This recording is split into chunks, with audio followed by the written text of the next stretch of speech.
To use Cloudways hosting for WordPress, follow these steps. Sign up and create an account. Go to cloudways.com and sign up for an account. You can start with a free trial or choose a paid plan.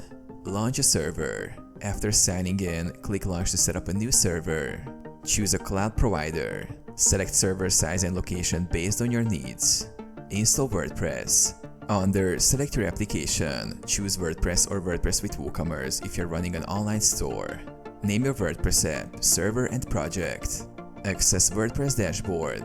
Once the server is deployed, go to Applications and find your WordPress app. Click Access Details and know the credentials for WordPress admin.